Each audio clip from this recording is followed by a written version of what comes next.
What's going on, everyone? It's time for another horror film review. Today we're going to do the sequel to Ouija, Origin of Evil. Now, Ouija was a pretty terrible movie, so I'm surprised they even came out with a sequel. But, yeah. So I saw this a long time ago and I thought it was okay, but I decided to rewatch it last night. And, yeah, let's talk about it because I haven't actually reviewed this one yet. So, Ouija, Origin of Evil was released by Universal Pictures October 21st, 2016. It's produced by Michael Bay, Andrew Forum, Brad Fuller, Jason Blum, Brian Goldner, and Stephen Davis. Written by Jeff Howard and co-written and directed by Mike Flanagan. Now, I'm not a huge Mike Flanagan fan, but he's most known for doing the Netflix horror series like The Haunting of Hill House, The Fall of the House of Usher, the series, Midnight Mass. That one's okay.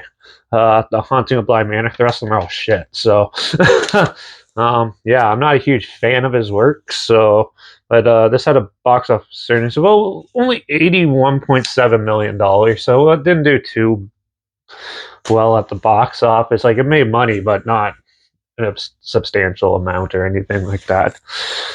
So Ouija Origin of Evil is basically a prequel to Ouija. It basically sets the story up for how this evil Ouija board thing, how it works and stuff. And yeah, so in 1967, young mother and her two daughters moved to are living in an old house where they run fake seances to scam people for money, and they come across an actual Ouija board, and they start using the younger daughter starts using it to communicate with the dad who died of who got hit by a drunk driver and died.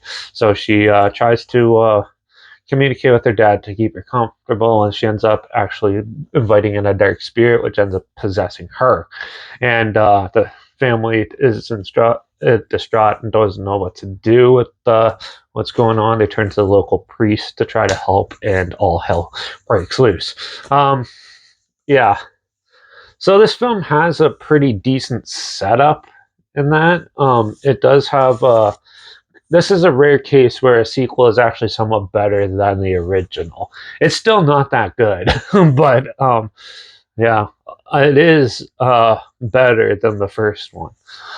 I will say that. Now, like I said, I'm not a huge Mike Flanagan fan. I hate most of his works, and yeah, like besides Midnight Mass, this one, and Absentia, the rest of it is pretty garbage in my opinion, and not really my thing. But you do see a lot of hallmarks that you'll see in later works of Mike Flanagan's in this film, which is interesting.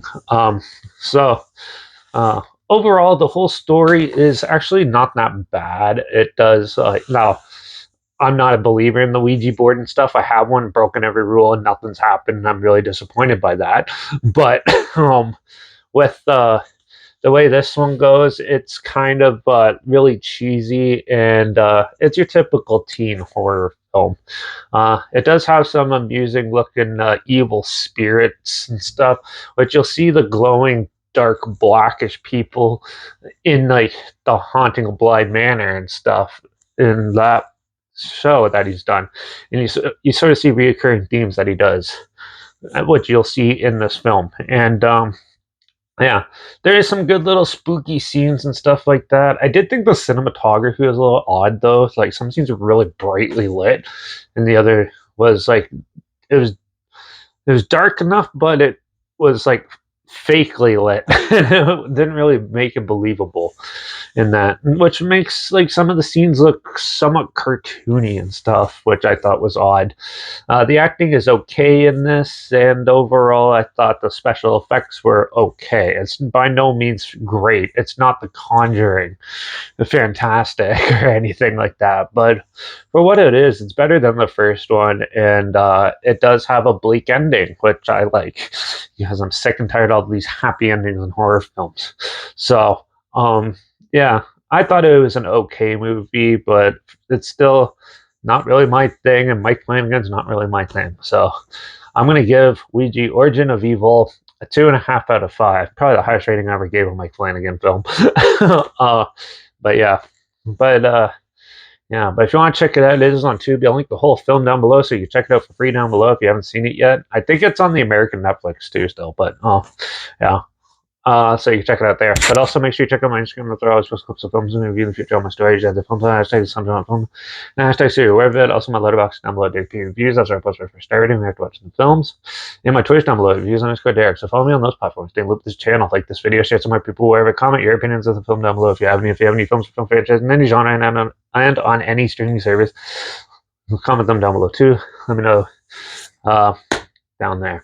Also, there is some lower budget. Like, I don't think they're actual sequels to this, but there's Ouija 3 and Ouija 4. If you want me to do those ones too, let me know. But yeah, make sure you subscribe. Hope you find something weird, obscure, and all day prawn up there, checking that together. And also, so you hear my opinions on popular films, some classic films, and reviews on other things as well. And don't forget to ring that bell because we're going to do a thriller that's marketed as a horror film for some reason, but it's called The Sleep Experiment. That came out in 2022, and I'm going to check that out because I haven't seen it, and it looks cool. It's about like the Russian sleep experiment. But yeah, so make sure you tune in for that. Watch out for all those kids playing with Ouija boards getting possessed because, well, more of them need that. Leave them be. And I guess I'll see you all in the next one. So until then, cheers.